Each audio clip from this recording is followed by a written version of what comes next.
আসসালামু আলাইকুম প্রিয় ভাইরা, কেমন আছেন? আশা করি সকলেই ভালো আছেন এবং সুস্থ আছেন।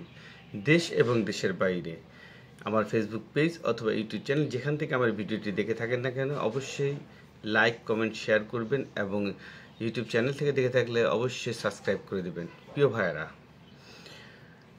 আপনারা জানেন আজ সোমবার 21শে এপ্রিল বিএফএস গ্লোবাল বন্ধ এবং গতকাল 20শে এপ্রিল বিএফএস গ্লোবাল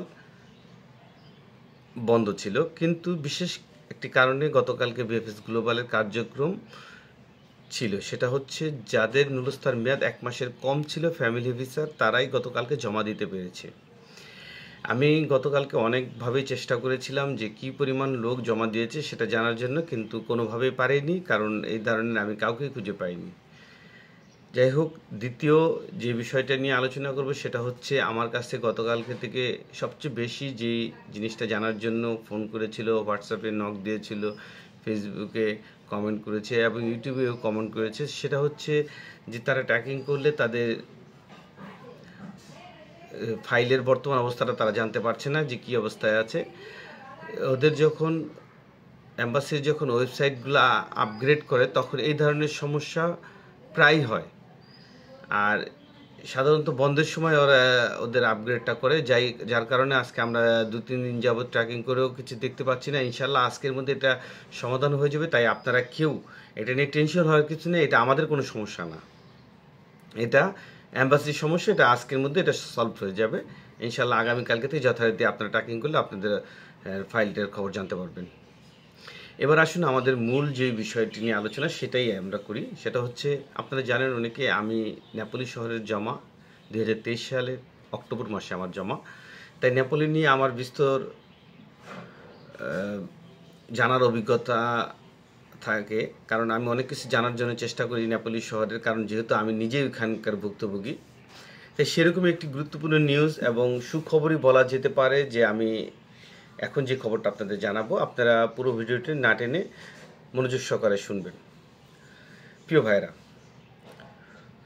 বর্তমানে নেপোলি শহরে 2024 সালের যে কার্যক্রমটা সেটা স্বাভাবিক পর্যায়ে চলতেছে এবং কার্যক্রমটা মানে ভালোভাবে চলতেছে, কিন্তু 2023 সালে আমরা যারা জমা দিয়েছি আমাদের কার্যক্রমটা কিন্তু একটু স্লো।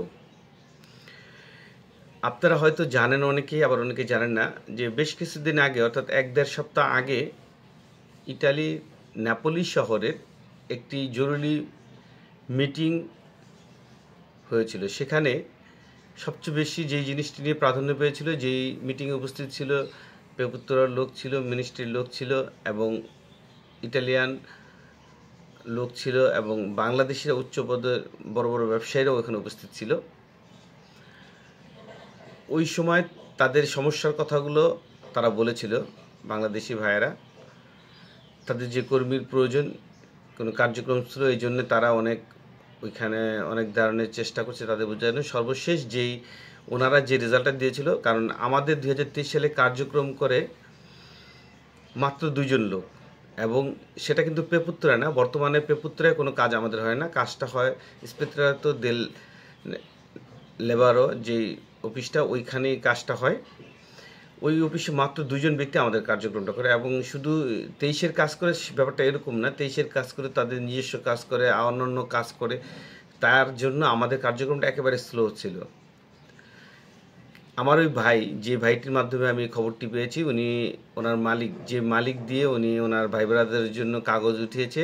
মালিক নিয়ে উনি প্রায় 3 থেকে 4 বার পেপুত্তরায় গিয়েছিল তার কোনো কাগজের সমস্যা আছে কিনা এটা জানার জন্য, এবং পরপর 3 বার যাওয়ার পর সর্বশেষ যখন উনি গিয়েছিল, ওনাকে একটি গ্রিন সিগন্যাল দিয়েছে যে 2023 সালের কার্যক্রমটা মে মাস থেকে পুরোদমে চালু হবে ইনশাল্লাহ। আগামী 3 মাসের মধ্যে নেপোলি শহরের আমরা যারা জমা দেওয়া আছি 2023 সালের শতকরা 70 থেকে 80% লোকের কার্যক্রম শেষ হয়ে যাবে ইনশাআল্লাহ। এটা আমি আপনাদের আমি যেটা জেনেছি সেই হিসেবে আপনাদেরকে আমি আশ্বস্ত করতে পারি ইনশাআল্লাহ আগামী 3 মাসের মধ্যে আমাদের সকল কার্যক্রম প্রায় শেষের দিকে চলে আসবে নেপোলি শহরের। শুধুমাত্র আমি যেটা জানি সেটাই বলতেছি আপনাদের, কারণ তারা ওই মিটিংয়ে তারা 3 থেকে 4 জন লোক আরও বাড়াবে, যারা অলরেডি যোগদান করার কথা ছিল, কিন্তু ইটালিতে আপনারা জানেন এখন বন্ধ চলছে 1 সপ্তাহের। এই বন্ধের পরপরই তারা যোগদান করবে, অর্থাৎ মে মাসের শুরু থেকেই যোগদান করবে। ইনশাল্লাহ মে মাসের প্রথম সপ্তাহ থেকেই অথবা দ্বিতীয় সপ্তাহ থেকে আমাদের কার্যক্রমটা আমরা চোখে পড়ার মতন দেখবেন। ইনশাআল্লাহ বাংলাদেশ থেকেও অনেকেই দেখবেন যে নেপোলি শহরে যারা জমা দিয়েছে তাদের মেসেজ আসতেছে, রিজেক্টও থাকবে এবং ভিসার পরিমাণও বাড়বে। প্রিয় ভাইয়েরা, আপনারা সর্বোচ্চ আপনার মাধ্যমকে বলতে পারেন পেপুত্তরে একটা প্যাক পাঠানোর জন্য, কারণ কোনো ডকুমেন্ট শর্ট থাকলে তারা সেটা চেয়ে নেবে, কিন্তু মূল কার্যক্রমটা কিন্তু পেপুত্তরে করছে না বর্তমানে। এটা ওদের লেবার অফিস থেকে এটা করতেছে, ইন্সপেক্টরের লেবার যে অফিসটা ওইখান থেকেই করতেছে। কিন্তু বাংলাদেশে কোনো মালিক বা ইটালিয়ান মালিক ওইখানে যে কোনো হস্তক্ষেপ করবে এই ধরনের কোনো ক্ষমতা তাদের নেই, কারণ ওইখানে খুব রেস্ট্রিক্টেড এরিয়া, ওইটার ভিতরে কাউকে অ্যালাউ করছে না। অতএব ওইখানে কোনোভাবেই যোগাযোগ করে আপনারা আপনাদের কাজ যে দ্রুত করবেন সেই সুযোগ নেই। শুধু একটাই সুযোগ আছে, আপনাদের কোনো ফাইলে মিসিং আছে কিনা আপনারা প্যাক পাঠিয়ে সেটা আপনারা সমাধান করে নিতে পারেন। এবং ইনশাল্লাহ আমরা আগামী 3 মাসের মধ্যে যারা নেপোলি শহরে আছি 2023 সালের ভুক্তভোগী, তারা 80% লোকের প্রায় এর সমাধান ইনশাল্লাহ 3 মাসের মধ্যে হয়ে যাবে। এতটুকু উনি আমাকে নিশ্চয়তা দিয়েছেন এবং নিশ্চিত করেছেন যে এটা আপনি নিশ্চিত থাকেন, কারণ পেপুত্তরার থেকে যেহেতু এটা বলেছে সেহেতু এটা মিস হওয়ার কোনো সুযোগ নেই। ইনশাল্লাহ ধৈর্য ধারণ করেন, মে মাসের 15 তারিখ থেকে আপনারা এটার একটা ফলাফল পেয়ে যাবেন, হয়তো তার আগেও পেতে পারেন। তাই এটা আমার কাছে বিশাল একটি সুখবরই মনে হয়েছে। কারণ আমরা সাধারণত ওইখানকার কিছু উকিলের খবর থেকে জানি, কিন্তু পেপুত্তরার থেকে যখন কোনো নিউজ আসে তার মানে সেটা অবশ্যই একটা ভালো। ওনারা তো আর আমাদের মতন আলতু ফালতু নিউজ বলে দেবে না, ওনারা যেটা বলবে অবশ্যই সেটা 100% শিওরই ওরা জেনেই বলে। যাই হোক প্রিয় ভাইরা, আপনারা যারা নেপোলিতে আছেন, আমি আপনাদের অনুরোধ করব আপনারা আপনাদের যে মাধ্যম আছে মাধ্যমকে বলবেন যাতে সে তার উকিল দিয়ে তার মালিকের স্পিড আইডি দিয়ে জানি পেপুত্তরা বরাবর প্যাক পাঠায়, যা তার কোনো কাগজের সমস্যা আছে কি না সেটা জানার জন্য।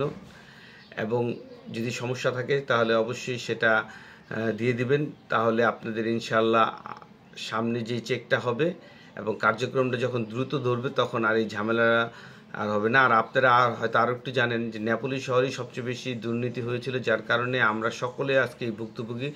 কারণ নেপোলিতে সকল ধরনের দুর্নীতির কোন পর্যায়ে বলবো, যদি আমি বলি 1 ঘন্টা শুধু দুর্নীতির কথাই বলতে পারবো যে এত ধরনের দুর্নীতি হয়েছে। তাই ইনশাল্লাহ আমরা আশাবাদী যে সামনে আমাদের জন্য ভালো একটি খবর আসতেছে।